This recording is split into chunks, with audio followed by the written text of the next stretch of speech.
नमस्कार दोस्तों, स्वागत है आप सभी विद्यार्थियों का स्टडी ग्लोस पर। आज हम लोग बैंकिंग अवेयरनेस जुलाई मंथ का पार्ट 2 कवर करने वाले हैं, जो कि काफी इंपॉर्टेंट आपके लिए होने वाला है। इससे पहले पार्ट 1 जो है वो आप लोगों ने जरूर देख लिया होगा। मैं आप लोगों से आशा करता हूं कि आप लोग उसे जरूर देखिए और उसके अंदर जो क्वेश्चन है उनको जरूर नोट डाउन कीजिए। काफी अच्छी नॉलेज जो है मैंने आप लोगों को उसके अंदर बताई है। आप लोग मुझे इंस्टा पर फॉलो कर सकते हैं, जो भी आपकी क्वेरीज है मुझे पूछ सकते हैं। इसके साथ में ही दीपक इंदौरा ऑफिशियल आप लोग टेलीग्राम पर मुझे ज्वाइन कर सकते हैं। वहां पर आप लोगों को लेक्चर की पीडीएफ और नोटिफिकेशन मिल जाएगा। चलिए शुरुआत करते हैं हम लोग पहले क्वेश्चन के साथ में।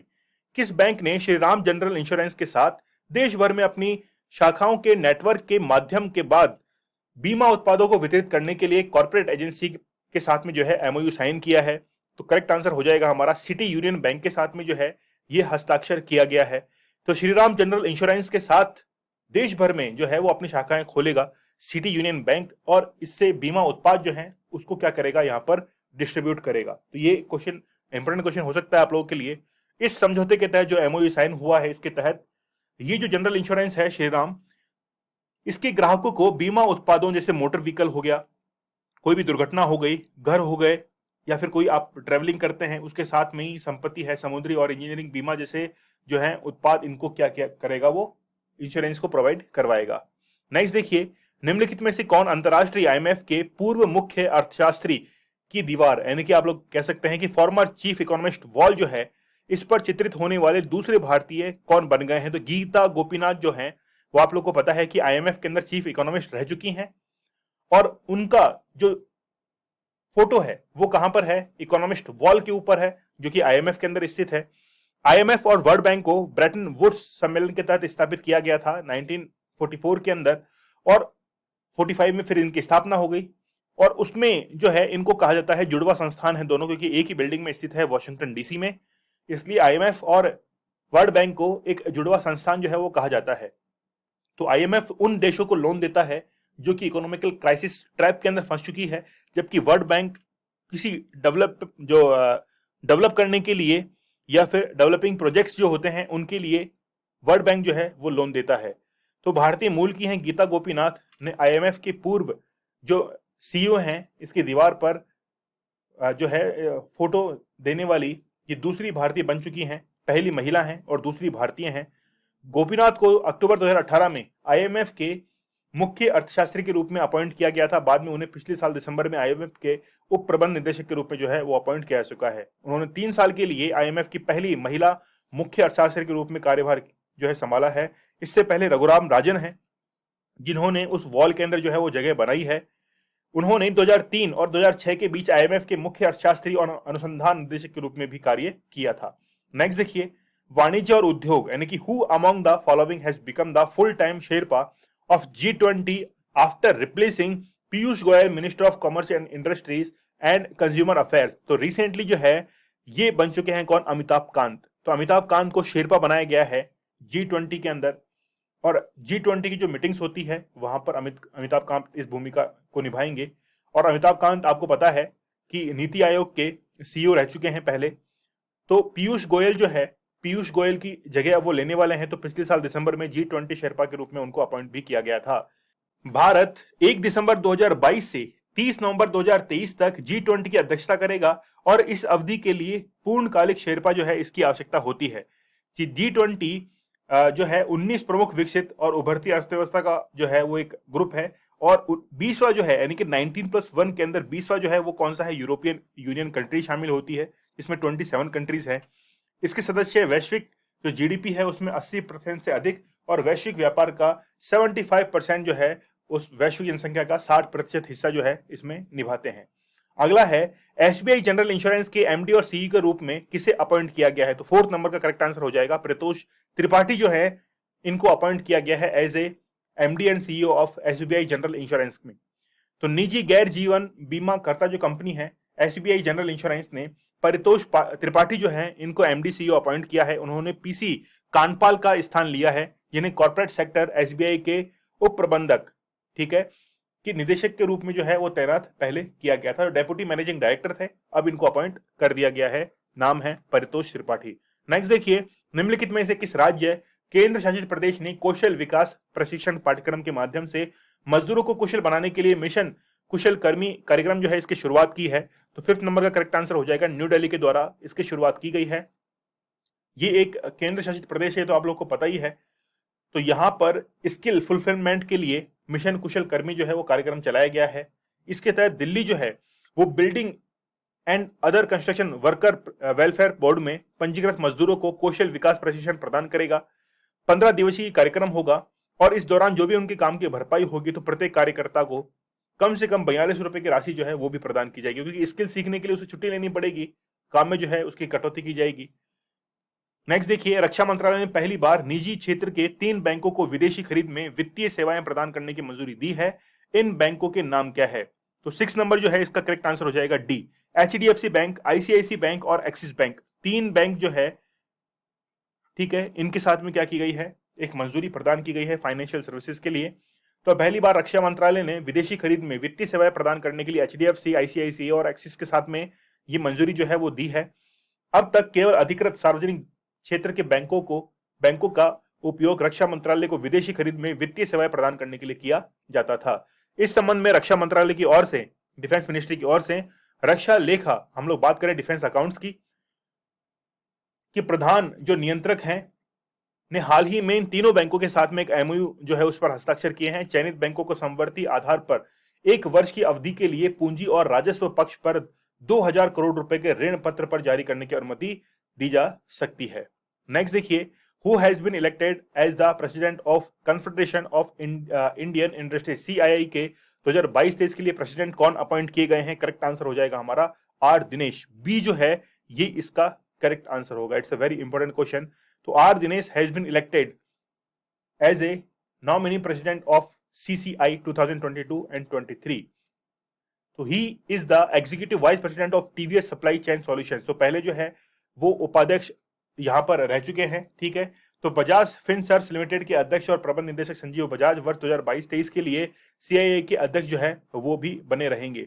नेक्स्ट देखिए, आरबीआई ने हाल ही में एफपीआई को कितने अवधि की सरकारी जो प्रतिभूतियां होती हैं, सिक्योरिटीज होती हैं, कि नए जो है सभी नए जारी करने की निवेश की अनुमति दी है? तो 8वें क्वेश्चन का करेक्ट आंसर हो जाएगा कि ऐसी जो सिक्योरिटीज हैं जो कि 7 साल और 14 साल के लिए जो है वो जारी की जाती है, उनकी निवेश करने की अनुमति दी गई है। तो आरबीआई ने विदेशी मुद्रा की फ्लो को बढ़ावा देने के लिए एफपीआई और एनआरआई जमा मापदंडों में जो है वो थोड़ी सी यहाँ पर फ्लेक्सिबिलिटी दिखाई है। तो अमेरिकी डॉलर के मुकाबले रुपए में गिरावट को रोकने के लिए आरबीआई ने इस कदम को जो है उठाया है। तो आरबीआई में डॉलर के मुकाबले क्या होगा, कैसे रोका जाएगा? क्योंकि इससे इन्वेस्टमेंट जो है वो बढ़ेगा। जो फॉरेन इंस्टीट्यूशंस हैं वो अपने इंडिया के अंदर इन्वेस्ट करेंगे, जिससे डॉलर जो है वो इंडिया के अंदर आएगा और हमारा जो फॉरेक्स रिजर्व है इन टर्म्स ऑफ डॉलर वो इंक्रीज होगा। आरबीआई ने एफपीआई को 7 साल और 14 साल की अवधि की सरकारी जो प्रतिभूतियां होती हैं कि सभी नए जो निर्गमन होते हैं इसके निवेश की अनुमति जो है वो दे दी है, ठीक है। तो जितने भी इन्वेस्ट होंगे इनके 7 साल और 14 साल का टेंडर जो है वो दे दिया गया है। नेक्स्ट देखिए, आरबीआई के एक बयान के अनुसार केवाईसी दिशा निर्देशों का पालन करने में विफल रहने के लिए सार्वजनिक बैंकों के बैंक ऑफ इंडिया पर केंद्रीय बैंक द्वारा 70 लाख रुपए का जुर्माना लगाया गया है। क्वेश्चन पूछा गया है कि बैंक ऑफ इंडिया का मुख्यालय कहां पर स्थित है? तो बैंक ऑफ इंडिया जो है इसका मुख्यालय मुंबई के अंदर स्थित है, ये आप लोग ध्यान रखना। तो ये जो बैंक ऑफ इंडिया है इस पर 70 लाख रुपए का जुर्माना लगाया गया है क्योंकि केवाईसी टाइम पर नहीं करवाई गई, और केवाईसी करवाना जरूरी है। नो योर कस्टमर, ये केवाईसी की फुल फॉर्म होती है। तो केवाईसी आपके डॉक्यूमेंट्स, आधार कार्ड, पैन कार्ड से आपकी केवाईसी की जाती है, फोटो आप लोगों की लगती है उसके अंदर, मोबाइल नंबर से अटैच किया जाता है, तो आपकी केवाईसी कंप्लीट होती है। तो ये जो है पूरा कंप्लीट नहीं हो पाया, 70 लाख रुपए का जुर्माना आरबीआई के द्वारा लगाया गया और मुंबई के अंदर इसका हेडक्वार्टर स्थित है। चलिए नेक्स्ट देखिए, निजी क्षेत्र के ऋणदाता एक्सिस बैंक ने रक्षा कर्मियों के वेतन खातों के प्रबंधन के लिए रक्षा बल के साथ में समझौता पर हस्ताक्षर किए। किसने किए हैं ये? इंडियन एयरफोर्स के द्वारा जो है ये एमओयू साइन किया गया है। तो axis bank plus Indian air force, तो एक्सिस बैंक का अभी हम लोगों ने देखा कि किस तरीके से डिफेंस जो मिनिस्ट्री है, ठीक है, उसके साथ में भी एमओयू साइन किया था 3 बैंकों ने मिलकर, और अब एक्सिस बैंक जो है वो अकेला इंडियन एयरफोर्स के साथ में भी एमओयू साइन कर रहा है। तो जो आईएएफ के जो है इंडियन एयरफोर्स के जितने भी कर्मचारी हैं उनके वेतन खातों के प्रबंधन के लिए ये सब काम किया गया है। तो एक्सिस बैंक द्वारा पेश किए जाने वाले बैंक खाते में 56 लाख रुपए तक का व्यक्तिगत दुर्घटना कवर, 46 लाख रुपए का कुल स्थायी विकलांगता कवर और 1 करोड़ रुपए का हवाई दुर्घटना कवर जैसे लाभ भी इसके अंदर क्या होंगे, शामिल होंगे। अगला देखिए, भारतीय राष्ट्रीय भुगतान निगम national payments corporation of India ने अपने कर्मचारी को डिजिटल पेमेंट में मास्टर डिग्री कार्यक्रम की पेशकश करने के लिए निम्नलिखित में से किस संस्थान के साथ में सहयोग किया है? तो 11 नंबर का करेक्ट आंसर हो जाएगा कि Jamnalal Bajaj institute of management studies के साथ में ये एमओयू जो है वो साइन किया गया है, ताकि जितने भी कर्मचारी हैं एनपीसीआई के, उनको डिजिटली जो पेमेंट्स हैं इनके अंदर थोड़ा मास्टरी यानी कि और अच्छे से इनको क्या किया जा सके, ट्रेंड किया जा सके, स्किलफुल किया जा सके। तो ये जो है Jamnalal Bajaj institute of management, इसके साथ में ये एमओयू साइन किया गया है। इसका नाम रखा गया है लर्न वाई यू अर्न। ठीक है, तो ये आप लोग जरूर ध्यान रखना। 3 साल का ये प्रोग्राम होगा जिसके तहत ये पूरा स्किल जो है वो सिखाया जाएगा। नेक्स्ट देखिए, निम्नलिखित में से किस राज्य को 5 साल के लिए विश्व बैंक के द्वारा वित्त पोषित $300 मिलियन की स्कूली शिक्षा परियोजना के लिए केंद्र सरकार से सैद्धांतिक मंजूरी मिली है? तो 12 नंबर जो है इसका करेक्ट आंसर हो जाएगा छत्तीसगढ़। छत्तीसगढ़ को जो है वो यहां पर मंजूरी मिली है वर्ल्ड बैंक के द्वारा। तो यहां पर देखिए, यदि हम लोग कभी बात करते हैं वर्ल्ड बैंक की, यदि हम लोग कभी बात करते हैं आईएमएफ की, तो दोनों के अंदर बेसिकली डिफरेंस ये होता है कि आईएमएफ जो है वो इकोनॉमिकली ट्रैप, जो यानी कि कर्ज के अंदर देश फंस चुके हैं उनको लोन देता है ताकि वो कर्ज से बाहर निकल सके। और कई बार श्रीलंका को लोन दिया था, पाकिस्तान को लोन दिया है। वर्ल्ड बैंक जो है वो हमेशा डेवलपमेंट जो प्रोजेक्ट्स होते हैं उनके लिए इन्वेस्टमेंट करता है डिफरेंट कंट्रीज में, डिफरेंट स्टेट्स के अंदर। उसी में जो है वो काउंट किया गया है छत्तीसगढ़ को। तो छत्तीसगढ़ सरकार को 30 करोड़ अमेरिकी डॉलर जो है स्कूली शिक्षा परियोजना के साथ आगे बढ़ने के लिए ये मंजूरी दी गई है। यह पहल छत्तीसगढ़ सरकार को बाजार दरों से काफी कम पर 5 साल की अवधि के लिए 5 साल की अवधि में 300 मिलियन अमेरिकी डॉलर उधार लेने और 20 वर्षों की अवधि में इसे चुकाने की अनुमति दे रही है। नेक्स्ट देखिए, निम्नलिखित में से किसे जुलाई 2022 में भुगतान एग्रीगेटर लाइसेंस के लिए, किसके लिए, पेमेंट एग्रीगेटर लाइसेंस के लिए आरबीआई ने सैद्धांतिक मंजूरी दी है? तो यहां पर मंजूरी जो है वो दी गई है किसको? All of the above. ठीक है, पाइन लैब्स को, रोजर पे को, स्ट्राइप को, इसके साथ में वन पे को। तो इस सबको जो है वो रिसेंटली मंजूरी दी गई है, किसके द्वारा? आरबीआई के द्वारा लाइसेंस जो है वो दिया गया है। बेसिकली आरबीआई ने पेमेंट एग्रीगेटर्स जो होते हैं, जैसे मान लीजिए कि आप लोग यूपीआई कुछ कर रहे हैं, ठीक है, या फिर आप पेटीएम से कर रहे हैं, ये क्या है? पेमेंट एग्रीगेटर्स हैं। तो पेमेंट गेटवे के नियमन पर दिशा निर्देश जो है वो जारी किए थे। 14 नंबर क्वेश्चन है, निम्नलिखित में से किस बैंक ने हाल ही में मेटावर्स वर्चुअल लाउंज और ओपन बैंकिंग सैंडबॉक्स वातावरण जो है इसको लॉन्च किया है? तो 14 नंबर का करेक्ट आंसर हो जाएगा यूबीआई। तो यूबीआई जो है यूनियन बैंक ऑफ इंडिया ने यूनिवर्स को लॉन्च किया है। यूनिवर्स मेटावर्स वर्चुअल लाउंज है और टेक महिंद्रा के साथ में इसकी साझेदारी भी की गई है। तो बेसिकली स्टार्टिंग के अंदर एक उत्पाद की जानकारी और वीडियो जो है इसको होस्ट ये जो है वो करेगा। नेक्स्ट देखिए, कर्नाटक के स्टार्टअप पारिस्थितिकी तंत्र का समर्थन करने के लिए किस बैंक ने कर्नाटक डिजिटल अर्थव्यवस्था मिशन के साथ में भागीदारी की है? तो करेक्ट आंसर हो जाएगा हमारा 15 का B, SBI, State Bank of India. तो स्टेट बैंक ऑफ इंडिया ने कर्नाटक के स्टार्टअप जो इकोसिस्टम है इसके साथ में एक भागीदारी की है, ताकि जो स्टार्टअप जो इकोनॉमी है, मिशन है, इसको क्या किया जाए, बढ़ाया जा सके। तो स्टार्टअप को सेवाएं प्रदान करने के लिए एसबीआई बेंगलोर में एक विशेष स्टार्टअप डेस्क जो है वो खोलेगा। शाखा ये जो है, ठीक है, तो ये जो शाखा है वो provide up to 2 crore loan to startup without collateral. ठीक है, तो 2 करोड़ तक का ऋण जो है वो इसके अंदर प्रदान किया जाएगा। ठीक है, it's a important question. Next देखिए, आरबीआई ने हाल ही में बैंकों को एशियाई समाशोधन संघ, यानी जिसको हम लोग कहते हैं एशियन क्लियरिंग यूनियन, इस तंत्र सिस्टम से जो है वो बाहर जो है वो कर दिया है। तो श्रीलंका के साथ व्यापार लेन देन का निपटान करने की अनुमति दी गई है। एसयू का मुख्यालय जो है वो कहां पर स्थित है? तो 16 नंबर जो है इसका करेक्ट आंसर हो जाएगा तेहरान, ईरान के अंदर जो है इसका मुख्यालय स्थित है, एसीयू का, एशियन क्लियरिंग यूनियन। तो बेसिकली तो श्रीलंका के साथ में जो भी व्यापार लेन देन है इसका निपटान करने की अनुमति जो है वो दी गई है। तो इसका मुख्यालय कहां पर स्थित है? तेहरान के अंदर स्थित है। तो आरबीआई ने बैंकों को श्रीलंका के साथ एसीआई तंत्र के बाहर अनुमत मुद्राओं में व्यापार लेन देन का निपटान करने की अनुमति दी है। यह नया नियम तत्काल रूप से जो है वो प्रभावित होगा, लागू होगा। यह अगली सूचना तक भी क्या रहेगा? यथावत रहेगा। यह अगली सूचना तक यथावत रहेगा। इसके साथ में ही एसयू के सदस्य जो है बैंक हैं, यानी कि देश हैं, वो कौन कौन से हैं? बांग्लादेश, भूटान, भारत, ईरान, मालदीव, म्यांमार, नेपाल, पाकिस्तान, श्रीलंका के केंद्रीय बैंक और मौद्रिक प्राधिकरण जो है वो इसके अंदर शामिल हैं। एसीयू के खाते जो है वो एक बेसिकली क्या होते हैं? कॉमन यूनिट्स के रूप में काम करते हैं। नेक्स्ट देखिए, नवनिर्मित बैंकिंग सेवा संस्थान ब्यूरो के अध्यक्ष सहित कितने सदस्य हैं? तो आप लोग को पता है कि ये जो है फाइनेंशियल सर्विसेज इंस्टीट्यूशन ब्यूरो, इसके अंदर कुल 13 सदस्य जो है वो होते हैं, अध्यक्ष सहित की बात की जा रही है। तो केंद्र ने सार्वजनिक क्षेत्र के बैंकों के अलावा सार्वजनिक क्षेत्र के बीमाकर्ताओं, वित्तीय संस्थाओं के लिए नवनिर्मित एफएसआईबी का दायरा जो है वो बढ़ा दिया है। इसमें अध्यक्ष सहित 11 सदस्य हैं और अध्यक्ष को केंद्र के द्वारा जो है अपॉइंट किया जाता है। अगला क्वेश्चन देखिए, किस बैंक ने आयकर विभाग के नए ई फाइलिंग पोर्टल के साथ तकनीकी एकीकरण जो है वो पूरा कर लिया है? करेक्ट आंसर होगा हमारा कोटक महिंद्रा बैंक। तो कोटक महिंद्रा बैंक के साथ में जो है वो एक टेक्निकल इंटीग्रेशन जो है वो कंप्लीट यहां पर किया जा चुका है। तो कोटक महिंद्रा बैंक ने आयकर विभाग के नए ई फाइलिंग पोर्टल के साथ तकनीकी एकीकरण पूरा कर लिया है। यह प्रत्यक्ष कर भुगतान के लिए एकीकृत होने वाले पहले निजी बैंकों के रूप में बनाया गया है। इसके ग्राहक अब कोटक नेट बैंकिंग का उपयोग करके या किसी जो है ब्रांच उसमें जाकर पोर्टल पर ई पे टैक्स टैब के माध्यम से अपने प्रत्यक्ष जो कर हैं, डायरेक्ट टैक्सेस जो है उनका भुगतान भी कर सकते हैं। नेक्स्ट देखिए, 19 नंबर क्वेश्चन है, आरबीआई और किस बैंक ने आपसी सहयोग में सुधार के लिए एक समझौता ज्ञापन पर हस्ताक्षर किए हैं? इसका करेक्ट आंसर हो जाएगा बैंक ऑफ इंडोनेशिया, ये इसका करेक्ट आंसर है। तो बैंक ऑफ इंडोनेशिया के साथ में ये समझौता ज्ञापन पर हस्ताक्षर किए गए हैं। तो भारतीय रिजर्व बैंक ऑफ इंडोनेशिया ने अपने बीच जो है एमओयू को यानी कि सहयोग को बढ़ाने के लिए ये एमओयू साइन किया है, जो कि बाली इंडोनेशिया में ये किया गया है। और इस एमओयू के साथ में आरबीआई और बीआई दो केंद्रीय बैंकों के बीच में एक साझेदारी जो है वो बढ़ेगी और हमारी जो फॉरेन पॉलिसी है उसमें और भी मजबूती आएगी। अगला क्वेश्चन है, खादी संस्थानों को डिजाइन निर्देश प्रदान करने के लिए किस वैधानिक निकाय ने खादी के लिए ज्ञान पोर्टल को जो है वो लॉन्च किया है? तो हमारा करेक्ट आंसर हो जाएगा B, Khadi and Village Industries Commission जो है इसके द्वारा ये ज्ञान पोर्टल लॉन्च किया गया है।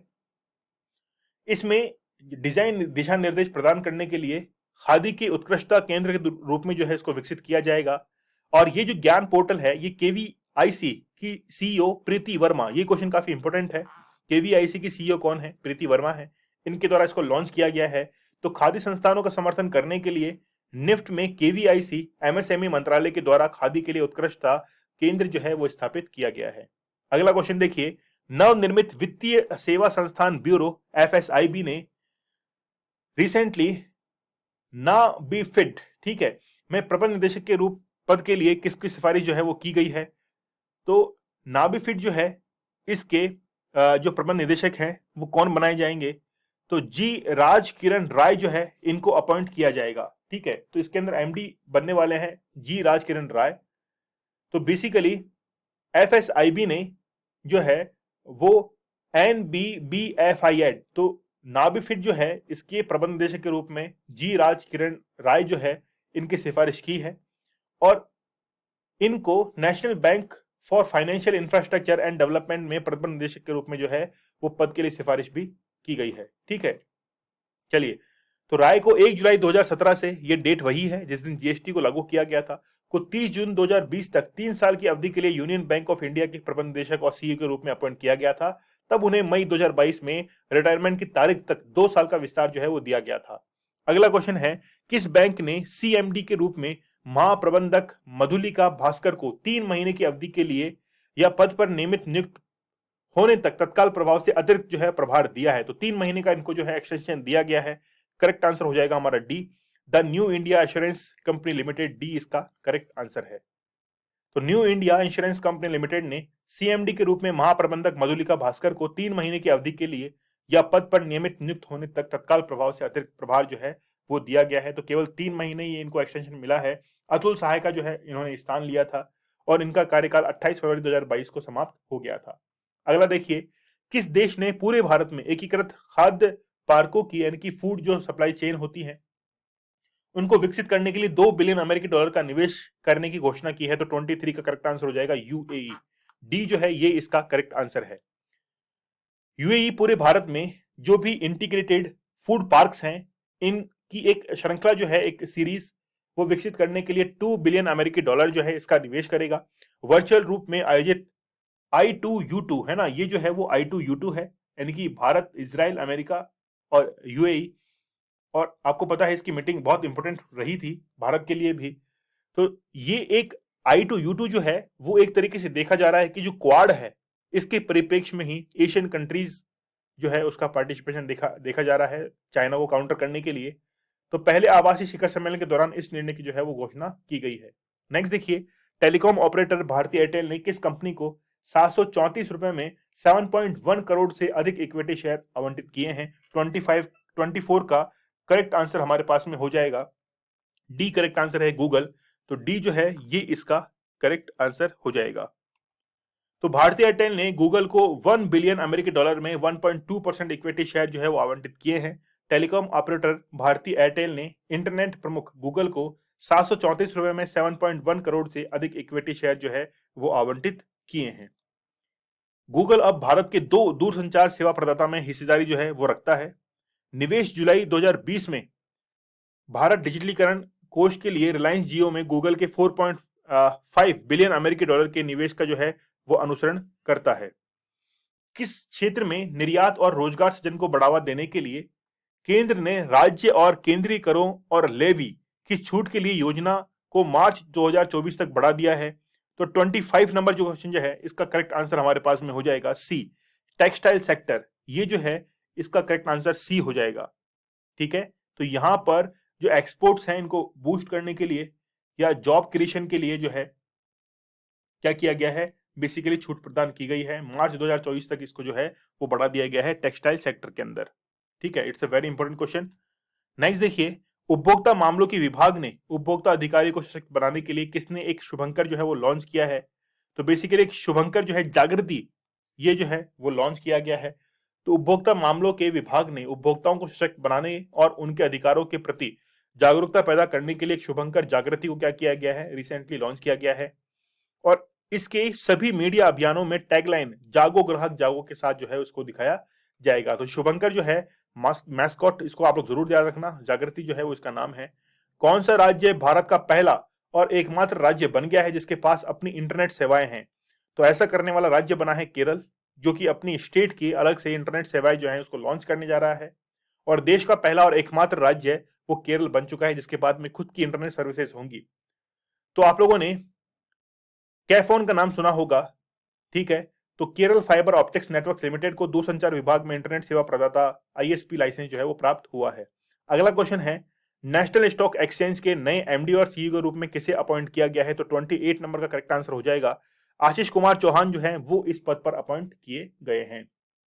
5 साल का कार्यकाल 16 जुलाई 2022 को जो है समाप्त हुआ है किसका? विक्रम लिमे का। और उनके स्थान पर आशीष कुमार चौहान जो है उनको अपॉइंट किया गया है। अगला क्वेश्चन देखिए, यूरो मनी द्वारा दूसरी बार निम्नलिखित में से किस बैंक को 2022 का विश्व का सर्वश्रेष्ठ जो है एसएमई बैंक नामित किया गया है? ठीक है, तो ये करेक्ट आंसर हो जाएगा हमारा डीबीएस बैंक जो है इसको नामित किया गया है एसएमई बैंक। और एसएमई क्या चीज है? वो है स्मॉल टू मीडियम एंटरप्राइजेज। तो डीबीएस बैंक ने यूरो मनी द्वारा दूसरी बार 2018 में पहली बार था और अब है दूसरी बार जो है इस बैंक के रूप में नामित हुआ है एसएमई बैंक। तो ये जो है बेसिकली जो स्मॉल से मीडियम के अंदर कन्वर्ट होते हैं उनको ये पुरस्कार जो है वो दिया जाता है। अगला क्वेश्चन है कि 48,000 करोड़ जो बैड लोन्स बेचने के लिए किस बैंक ने जैसी फ्लावर्स एआरसी के साथ में साझेदारी की है? 30 नंबर जो है ये हो जाएगा यस बैंक। तो यस बैंक जो है इसके साथ में बेसिकली साझेदारी की है। बैड लोन्स वो होते हैं जिनकी रिकवरी मुश्किल होती है। तो यस बैंक ने 48,000 करोड़ रुपए के बैंक के खराब ऋणों को बेचने के लिए एक परिसंपत्ति पुनर्निर्माण कंपनी बनाने के लिए जैसी फ्लावर्स एआरसी को भागीदारी के रूप में चुना है। बैंक ने जेसीएफ एआरसी एलएलसी और JC flower asset reconstruction private limited के साथ में एक जो है वो टर्म शीट पर भी हस्ताक्षर किए हैं। स्टडी क्लोज आप लोगों के लिए बहुत ही बेहतरीन कंटेंट लेकर आता है, नॉलेज इज पावर, ये हमारी टैगलाइन है। तो आप लोग जल्दी से चैनल को सब्सक्राइब कर लीजिए और इस लेक्चर को लाइक कर दीजिए। इससे पहले यदि आप लोगों ने पार्ट 1 नहीं देखा है तो जरूर उसको देखिए। और आप लोगों के लिए हर महीने जो है वो बैंकिंग अवेयरनेस के वीडियो आते हैं, हर महीने को हम लोग कवर करते हैं जो भी इंपॉर्टेंट क्वेश्चन होते हैं। तो चलिए मिलते हैं हम लोग नेक्स्ट लेक्चर में, तब तक के लिए धन्यवाद, थैंक यू।